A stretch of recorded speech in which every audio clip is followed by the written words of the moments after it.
Hello दोस्तों, आप सभी का स्वागत है आपके अपने यूट्यूब चैनल लर्न विद एजे पर।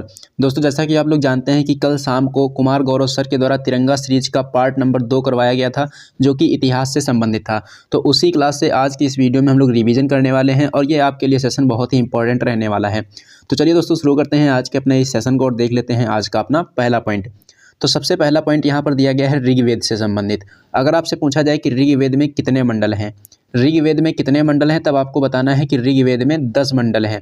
ऋग्वेद में सूक्त कितने हैं, यानी कि कितने सूक्त हैं, यहाँ पर 1028 सूक्त हैं। मंडल पूछेगा तो 10 बताएंगे, सूक्त पूछेगा तो 1028 बताएंगे। इसमें से जो 10 मंडल हैं उसमें से कुछ महत्वपूर्ण मंडल हैं और वो हमने यहाँ पर आपके लिए लिख रखे हैं। जैसे कि दूसरा मंडल किसको समर्पित है? दूसरे मंडल में गायत्री मंत्र का उल्लेख है और ये जो गायत्री मंत्र है सूर्य देवता को समर्पित है। ऋग्वेद के 9वें मंडल में किसका उल्लेख है? ऋग्वेद के 9वें मंडल में सोम देवता का उल्लेख है। और 10वें मंडल में किस चीज़ का उल्लेख किया गया है? ऋग्वेद के 10वें मंडल में पुरुष सूक्त या फिर कह सकते हैं कि 4 वर्णों का उल्लेख किया गया है। नेक्स्ट पॉइंट दिया गया है कि ऋग्वेद में गाय के लिए कौन से शब्द का यूज किया गया है? तो ऋग्वेद में गाय के लिए अघन्या शब्द का यूज किया गया है। अघन्या शब्द का अर्थ होता है ना मारने योग्य। नेक्स्ट पॉइंट की बात करेंगे तो नेक्स्ट पॉइंट यहाँ पर लिखा हुआ है कि अनुष्ठान या फिर मंत्र या फिर यज्ञ या फिर कर्मकांड, इन 4 चीज़ों से संबंधित कोई भी नाम अगर आपको दे दिया जाए और पूछा जाए कि इससे संबंधित कौन सा वेद है, तब आपको बता देना है कि इससे संबंधित कौन सा वेद है? यजुर्वेद है। नेक्स्ट पॉइंट की बात करेंगे तो नेक्स्ट पॉइंट दिया गया है कि भारतीय संगीत का जनक कौन से वेद को कहा जाता है?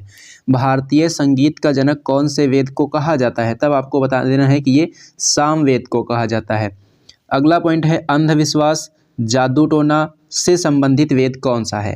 अंधविश्वास और जादू टोना से संबंधित वेद कौन सा है? तब आपको बता देना है अथर्ववेद। अनुष्ठान पूछे, मंत्र पूछे, यज्ञ पूछे, कर्मकांड पूछे, तब आपको बता देना है यजुर्वेद। लेकिन अंधविश्वास, जादू टोना से संबंधित वेद पूछेगा तो बताएंगे अथर्ववेद। नेक्स्ट पॉइंट दिया गया है वेद त्रयी। वेद त्रयी में कौन कौन से वेद शामिल होते हैं? तो इसमें ऋग्वेद, यजुर्वेद और सामवेद शामिल होते हैं। इसमें अथर्ववेद को शामिल नहीं किया गया है। और क्वेश्चन यहाँ से यही पूछा जाता है कि वेद त्रयी में कौन सा वेद शामिल नहीं है, तब आपको बताना होगा कि इसमें अथर्ववेद शामिल नहीं है। नेक्स्ट पॉइंट दिया गया है कि प्रजापति की 2 पुत्रियां किसे कहा गया है? तो प्रजापति की 2 पुत्रियां जो है सभा एवं समिति को कहा गया है। नेक्स्ट पॉइंट है 4 आश्रमों का उल्लेख कहाँ मिलता है? 4 आश्रमों का जो उल्लेख है ये जबालोपनिषद में मिलता है। कहाँ मिलता है? जबालोपनिषद में। नेक्स्ट पॉइंट की बात करेंगे तो नेक्स्ट पॉइंट दिया गया है सत्यमेव जयते। सत्यमेव जयते को कहाँ से लिया गया है? इसको लिया गया है मुंडको उपनिषद से। किससे लिया गया है? मुंडको उपनिषद से। नेक्स्ट पॉइंट जो अपना दिया गया है ये बहुत ही इंपॉर्टेंट है। यहाँ पर दिया गया है वेद एवं उनके ब्राह्मण ग्रंथ। ऋग्वेद का ब्राह्मण ग्रंथ पूछा जाएगा तो ऐतरेय बताएंगे। यजुर्वेद का ब्राह्मण ग्रंथ पूछा जाएगा तो शतपथ बताएंगे। और अथर्ववेद का ब्राह्मण ग्रंथ पूछा जाएगा तो गोपथ बताएंगे। ये तीनों वेद और इनके तीनों ब्राह्मण ग्रंथ आपको यहाँ से याद रखने हैं। नेक्स्ट पॉइंट की बात करेंगे तो नेक्स्ट पॉइंट यहाँ पर पूछा जा रहा है कि ऐसा कौन सा वेद है जो गद्य एवं पद दोनों में लिखा गया है? ऐसा कौन सा वेद है जो गद्य एवं पद दोनों में लिखा गया है? तब बताना है आपको यजुर्वेद। नेक्स्ट पॉइंट की बात करेंगे 6 वेदांग कौन कौन से हैं? यहाँ से प्रश्न पूछा जाता है कि वेदांगों की संख्या कितनी है? तो वेदांगों की संख्या है 6। वेद पूछे जाएंगे तो 4 बताएंगे, वेदांग पूछे जाएंगे तो 6 बताएंगे। ये 6 वेदांग कौन कौन से हैं? शिक्षा, कल्प, निरुक्त, व्याकरण, छंद और ज्योतिष, ये इसके 6 वेदांग हैं। नेक्स्ट पॉइंट यहाँ पर दिया गया है मेगस्थनीज से संबंधित। मेगस्थनीज से कौन कौन से क्वेश्चन बन सकते हैं? पहला क्वेश्चन ये बन सकता है कि मेगस्थनीज जो है ये किसके दरबार में आया था? तब आपको बता देना है कि ये चंद्रगुप्त मौर्य के दरबार में आया था। मेगस्थनीज की एक बहुत महत्वपूर्ण पुस्तक है जिसका नाम है इंडिका। पूछा जाता है कि इंडिका पुस्तक किसकी है? तब आपको बता देना है मेगस्थनीज की है। मेगस्थनीज कौन था? तब आपको बताना है कि मेगस्थनीज सेल्यूकस का राजदूत था। कौन था? सेल्यूकस का राजदूत। नेक्स्ट पॉइंट यहाँ पर दिया गया है ह्वेनसांग से संबंधित। ह्वेनसांग कौन था? तब आपको बताना है कि ह्वेनसांग एक चीनी यात्री था और इसका एक बहुत ही महत्वपूर्ण यात्रा वृत्तांत है जिसका नाम है सी यू की। पूछा जाता है कि सी यू की यात्रा वृत्तांत का संबंध किससे है? तब आपको बताना है ह्वेनसांग से। ह्वेनसांग किसके दरबार में आया था? ये जो है हर्षवर्धन दरबार में आया था। नेक्स्ट पॉइंट दिया गया है किताबुल हिंद से संबंधित। किताबुल हिंद ये पुस्तक किसकी है? ये है अलबरूनी की। अलबरूनी से नेक्स्ट क्वेश्चन जो पूछा जाता है, ये पूछा जाता है कि अलबरूनी किसके साथ भारत आया? तब आपको बताना है कि अलबरूनी महमूद गजनवी के साथ में भारत आया था। नेक्स्ट पॉइंट दिया गया है रहला। रहला पुस्तक किसकी है? ये इब्न बतूता की है। अगला पॉइंट यहाँ पर दिया गया है सिंधु सभ्यता से संबंधित। पूछा जाता है कि सिंधु सभ्यता की खोज कब और किसने की थी? तो सिंधु सभ्यता की खोज 1921 में दयाराम साहनी ने की थी। नेक्स्ट पॉइंट है कांस्य युगीन सभ्यता या फिर आद्य ऐतिहासिक काल की सभ्यता किसे कहा जाता है? तब आपको बताना है सिंधु सभ्यता या हड़प्पा सभ्यता को कांस्य युगीन या आद्य ऐतिहासिक काल की सभ्यता कहा जाता है। बात आई है कांसा की, तो कांसा जो है ये एक मिश्र धातु है। ये कौन कौन सी चीज़ों से मिलकर बनी होती है? तब आपको बताना है ये तांबा और टीन से मिलकर बनी होती है। नेक्स्ट पॉइंट की बात करेंगे, अगर आप लोग इसको माने सिंधु सभ्यता या हड़प्पा सभ्यता, तो हड़प्पा सभ्यता को जो विस्तार है पूर्व से पश्चिम कितना है? हड़प्पा सभ्यता का जो पूर्वी से पश्चिम विस्तार है आलमगीरपुर से सूतकांगेडोर तक है, और उत्तर से दक्षिण विस्तार कहाँ से कहाँ तक है? मांडा से दैमाबाद तक। यहाँ से प्रश्न पूछे जाते हैं कि मांदा कौन से या मांडा कौन से राज्य में है? तब आपको बताना है जम्मू कश्मीर में। आलमगीरपुर कहाँ है? उत्तर प्रदेश में। दैमाबाद कहाँ है? महाराष्ट्र में। बलूचिस्तान में कौन सा स्थान है? सूतकांगेडोर। अगला क्वेश्चन यहाँ से जो पूछा जाता है कि मांडा कौन सी नदी के किनारे? चेनाब नदी के किनारे। आलमगीरपुर कौन सी नदी के किनारे? हिंडन नदी के किनारे। दैमाबाद कौन सी नदी के किनारे? गोदावरी नदी के किनारे। और सूतकांगेडोर कौन सी नदी के किनारे? दास्क नदी के किनारे। तो ये सभी पॉइंट्स यहाँ से आपको याद रखने हैं। नेक्स्ट पॉइंट की बात करेंगे तो यहाँ पर कुछ हड़प्पा सभ्यता स्थल दिए गए हैं और वे कौन से राज्य में स्थित हैं ये पूछा जाता है। पूछा जाता है कि लोथल कौन से राज्य में है? ये गुजरात में है। कालीबंगा कहाँ है? राजस्थान में है। चन्नूदड़ो कहाँ है? पाकिस्तान में है। धौलावीरा कहाँ है? गुजरात में है। मोहनजोदड़ो कहाँ है? ये भी पाकिस्तान में है। बात की जाए लोथल में क्या है? लोथल में डॉकयार्ड के प्रमाण मिलते हैं। जुते हुए खेत के प्रमाण कहाँ से मिलते हैं? कालीबंगा से मिलते हैं। मनके बनाने का कारखाना कहाँ से मिलता है? चन्नूदड़ों से मिलता है।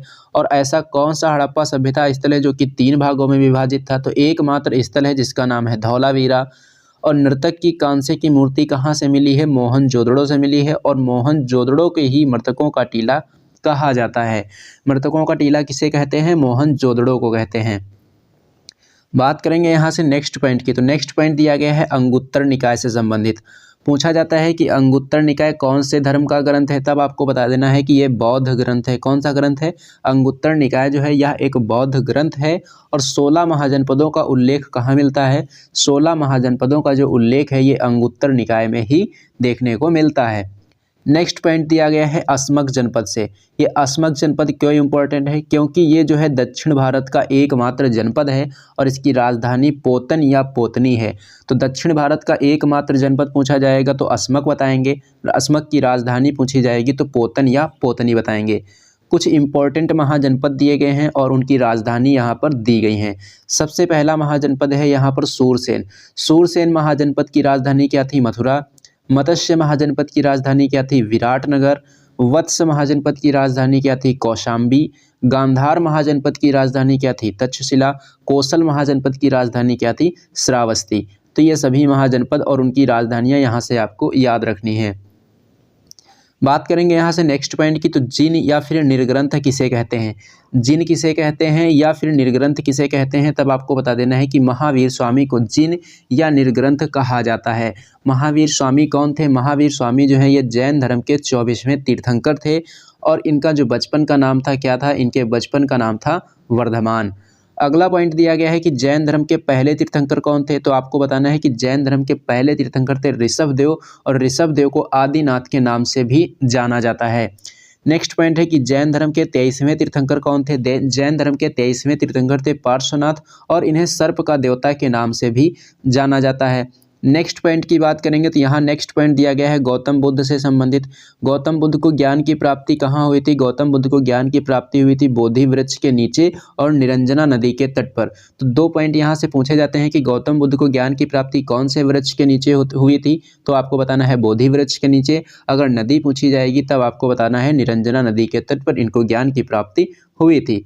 नेक्स्ट पॉइंट दिया गया है श्वेतांबर और दिगंबर से संबंधित। यहाँ से प्रश्न पूछा जाता है श्वेतांबर किसके अनुयायी थे या किसके शिष्य थे, और दिगंबर किसके अनुयायी थे या किसके शिष्य थे। तो श्वेतांबर किसके शिष्य थे, ये स्थूलभद्र के शिष्य थे, और दिगंबर किसके शिष्य थे, ये भद्रबाहु के शिष्य थे। श्वेत वस्त्र धारण कौन करते थे, श्वेत वस्त्र धारण करते थे श्वेतांबर, और नग्न अवस्था में कौन रहते थे, दिगंबर।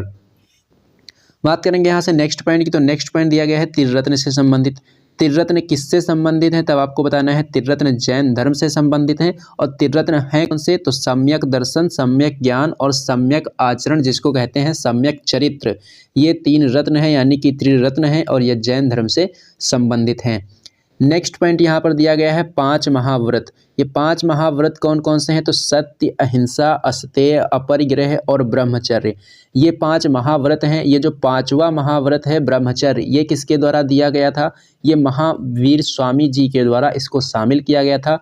और बाकी के जो 4 महाव्रत हैं सत्य, अहिंसा, अस्तेय और अपरिग्रह, ये पार्श्वनाथ के द्वारा शामिल किए गए थे। पार्श्वनाथ कौन थे, जैन धर्म के 23वें तीर्थंकर।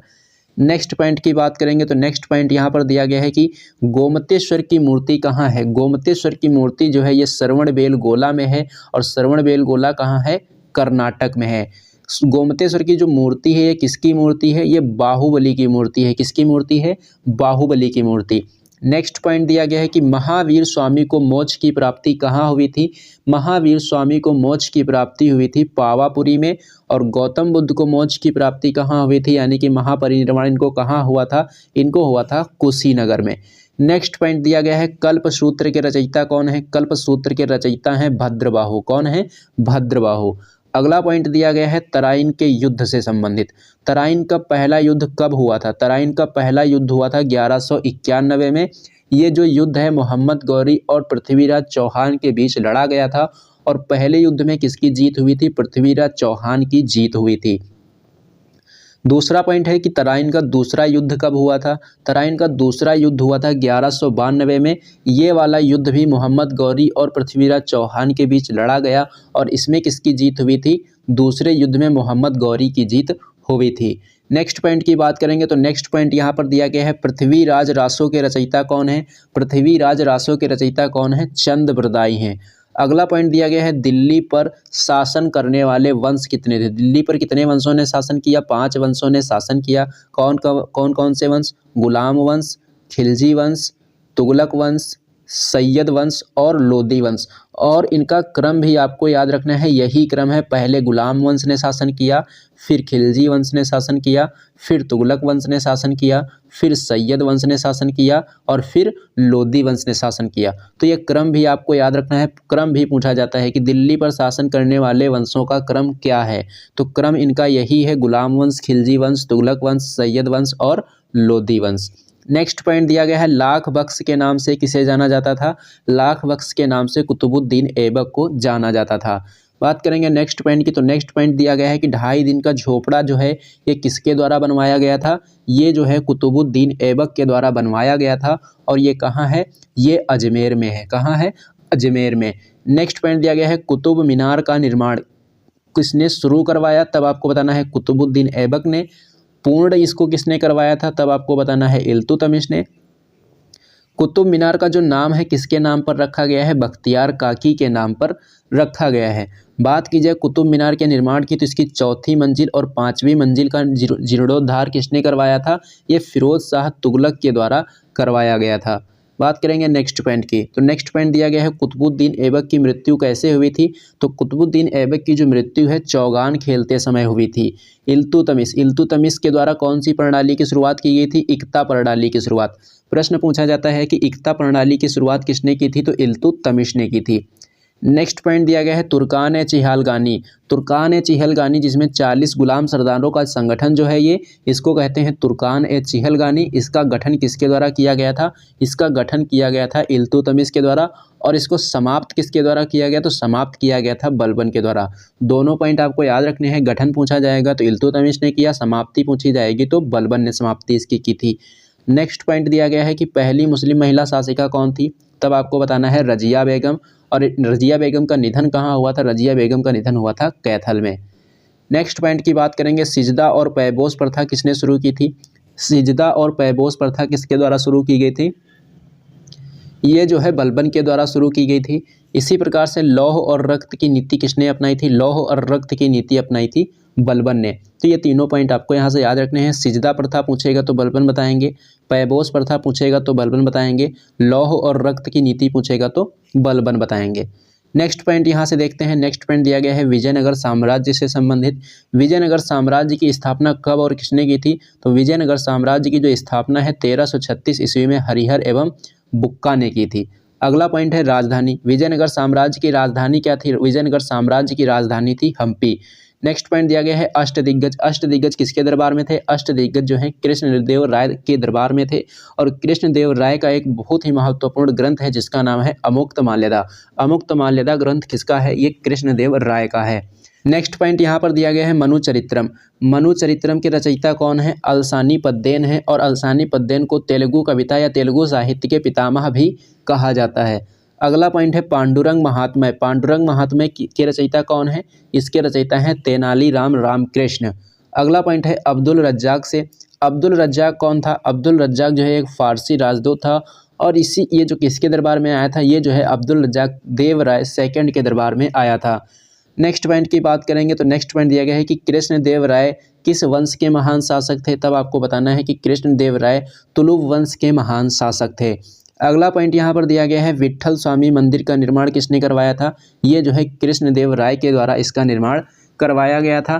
तालीकोटा का युद्ध कब हुआ था? तालीकोटा का जो युद्ध है ये 23 जनवरी 1565 को हुआ था और तालीकोटा के युद्ध से ही क्या हुआ था? विजयनगर का पतन हुआ था। अगला पॉइंट दिया गया है पानीपत के युद्ध से संबंधित। पानीपत का पहला युद्ध कब लड़ा गया? 1526 में। ये युद्ध किसके किसके बीच हुआ था? बाबर और इब्राहिम लोदी के बीच। जीत किसकी हुई थी? जीत हुई थी इसमें बाबर की। अगला पॉइंट दिया गया है पानीपत का दूसरा युद्ध कब हुआ? पानीपत का दूसरा युद्ध जो है ये 1556 ईस्वी में लड़ा गया था। किसके किसके बीच लड़ा गया था? हेमू और बैरम खां के बीच लड़ा गया था और इसमें बैरम खां की जीत हुई थी। नेक्स्ट पॉइंट है पानीपत का तीसरा युद्ध कब हुआ था? तो पानीपत का तीसरा युद्ध 1761 ईस्वी में अहमद शाह अब्दाली और मराठों के बीच लड़ा गया था। जीत हुई थी इसमें अहमद शाह अब्दाली की। अगला पॉइंट दिया गया है खानवा का युद्ध। खानवा का युद्ध कब हुआ था? ये हुआ था 1527 ईस्वी में। 1527 ईस्वी में हुआ था किसके किसके बीच? बाबर एवं राणा सांगा के बीच ये युद्ध हुआ था और बाबर की इसमें जीत हुई थी। खानवा नामक स्थान कहाँ है? राजस्थान के भरतपुर में। अगला पॉइंट दिया गया है महाभारत का फारसी अनुवाद किसके दरबार में किया गया था? महाभारत का जो फारसी अनुवाद है ये अकबर के दरबार में किया गया था और महाभारत का जो फारसी अनुवाद है किस नाम से जाना जाता है? रज्मनामा के नाम से इसको जाना जाता है। अगला पॉइंट है अकबरनामा। अकबरनामा के रचयिता कौन है? अकबरनामा के रचयिता हैं अबुल फजल। अकबरनामा को आईने अकबरी भी कहा जाता है। नवरत्न किसके दरबार में थे? नवरत्न जो है ये अकबर के दरबार में थे। बुलंद दरवाज़ा किसने बनवाया? बुलंद दरवाज़ा अकबर ने बनवाया गुजरात विजय के उपलक्ष्य में। जब गुजरात विजय हुई उसी के उपलक्ष्य में बुलंद दरवाज़ा का निर्माण किसने करवाया? अकबर ने। अगला पॉइंट दिया गया है आगरे के लाल किला किसने बनवाया था? जो आगरे का लाल किला है इसको किसने बनवाया था? ये अकबर ने बनवाया था। अगला पॉइंट देखते हैं। अगला पॉइंट है कि दीन ए इलाही धर्म की स्थापना किसने की थी? अकबर ने। नेक्स्ट पॉइंट है कि अब्दुल समद चित्रकार किसके दरबार में था? अब्दुल समद चित्रकार जो है ये अकबर के दरबार में था। दहसाल व्यवस्था किसके द्वारा शुरू की गई थी?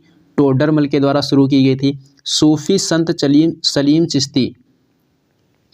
नेक्स्ट पॉइंट यहाँ पर दिया गया है कि सूफी संत सलीम चिश्ती जो है किसके समकालीन थे? ये अकबर के समकालीन थे। नेक्स्ट पॉइंट दिया गया है रैयतवाड़ी व्यवस्था, महालवाड़ी व्यवस्था और स्थायी बंदोबस्त। रैयतवाड़ी व्यवस्था किसके द्वारा शुरू की गई? टॉमस मुनरो और रीड के द्वारा शुरू की गई। महालवाड़ी व्यवस्था हॉल्ट मैकेंजी के द्वारा और स्थायी बंदोबस्त व्यवस्था किसके द्वारा शुरू की गई थी?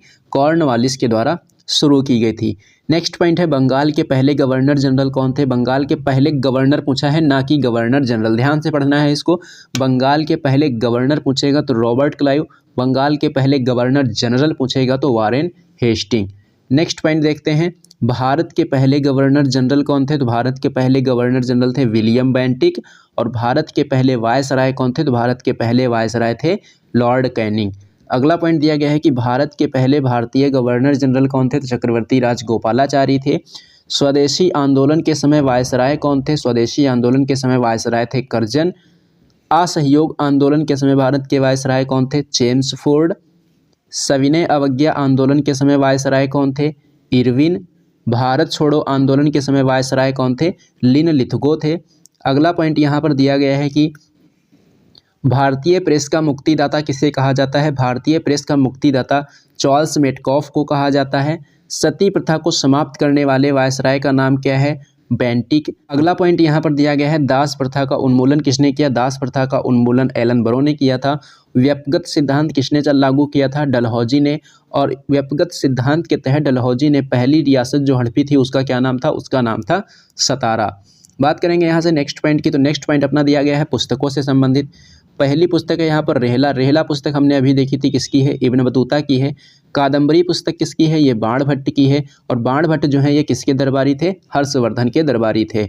अगला पॉइंट दिया गया है हर्षचरित। हर्षचरित के लेखक कौन है? बाणभट्ट हैं। राजतरंगिणी पुस्तक किसकी है? यह कल्हड़ की है। और इसी राजतरंगिणी में किसका इतिहास दिया गया है? कश्मीर का इतिहास दिया गया है। अगला पॉइंट है यहाँ पर इंडिका। इंडिका पुस्तक किसकी है? ये मेगस्थनीज की है। कल्पसूत्र के रचयिता कौन? कल्पसूत्र के रचयिता भद्रबाहु। बुद्धचरित के रचयिता कौन है? बुद्धचरित के रचयिता हैं अश्वघोष। और अश्वघोष के समय ही चौथी बौद्ध संगति हुई थी और ये इसके उपाध्यक्ष थे।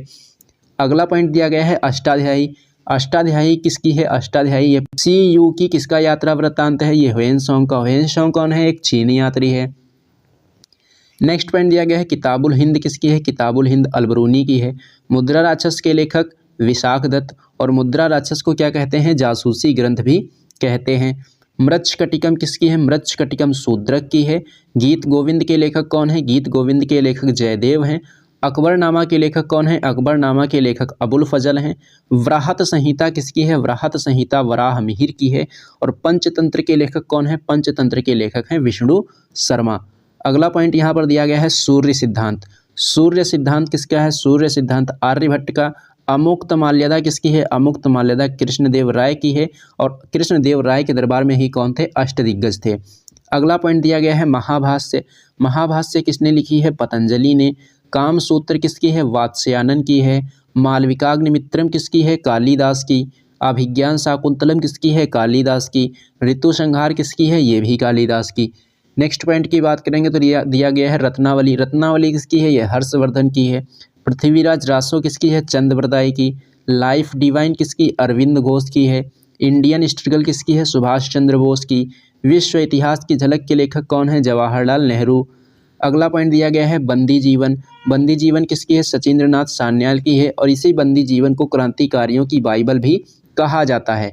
हिंद स्वराज किसकी है? हिंद स्वराज महात्मा गांधी की है। इंडिया विंस फ्रीडम के लेखक कौन है? मौलाना अबुल कलाम आज़ाद हैं। सत्यार्थ प्रकाश किसकी है? स्वामी दयानंद सरस्वती की है। नेक्स्ट पॉइंट दिया गया है गुलामगिरी। गुलामगिरी किसकी है? यह महात्मा ज्योतिबा फुले की है। गीता रहस्य किसकी है? बाल गंगाधर तिलक। आनंद मठ पुस्तक किसकी है? बंकिम चंद्र चटर्जी की। सत्य के साथ मेरे प्रयोग पुस्तक किसकी है? महात्मा गांधी की है। अगला पॉइंट दिया गया है poverty and un British rule in India पुस्तक किसकी है? दादा भाई नौरोजी की है। गोल्डन थ्रेशोल्ड किसकी पुस्तक है? सरोजनी नायडू की है। एनिहिलेशन ऑफ कास्ट पुस्तक किसकी है? डॉक्टर भीमराव अंबेडकर की है। गीतांजलि पुस्तक किसकी है? गुरु रविंद्रनाथ टैगोर की है। और इन्हें इसी पुस्तक के लिए 1913 में साहित्य का नोबेल पुरस्कार भी दिया गया था। नील दर्पण किसकी है? दीनबंधु मित्र की है। इसी नील दर्पण में नील विद्रोह का उल्लेख किया गया है। अगला पॉइंट है पद्मावत। पद्मावत किसकी है? मलिक मोहम्मद जायसी की है। खजाइन उल फुतूह किसकी है? अमीर खुसरो की है। अमीर खुसरो किसके दरबार में था? अलाउद्दीन खिलजी के दरबार में था। नेक्स्ट पॉइंट है तबाकर ए नासिर। तबाकर ए नासिर किसकी है? मिनहास उल सिराज की है। वेल्थ ऑफ नेशंस किसकी है? विलियम स्मिथ की है। नूह सिपीहर किसकी है? अमीर खुसरो की है। अमीर खुसरो को तोता ए हिंद कहा जाता है। तो दोस्तों ये था आज का आपका सेशन। ये सेशन आपको कैसा लगा है कमेंट बॉक्स में कमेंट करके ज़रूर बताना। अगर सेशन आपको पसंद आया तो इसे लाइक करना और इसे ज़्यादा से ज़्यादा अपने दोस्तों में ज़रूर शेयर करना। और हाँ दोस्तों, अगर आप लोगों ने अभी तक हमारे चैनल को सब्सक्राइब नहीं किया है तो चैनल को सब्सक्राइब कर लेना और बेल आइकन पर क्लिक करके ऑल पर ज़रूर क्लिक कर लेना, जिससे कि इस चैनल पर जब भी कोई वीडियो अपलोड की जाए तो उसका नोटिफिकेशन आपको सबसे पहले मिले। और दोस्तों अगर आप लोग इस क्लास की PDF चाहते हैं तो उसके लिए आपको हमारे टेलीग्राम चैनल से जुड़ जाना है और टेलीग्राम चैनल का जो लिंक है वो डिस्क्रिप्शन में आपको मिल जाएगा। तो चलिए दोस्तों, मिलते हैं अब हम लोग नेक्स्ट वीडियो में।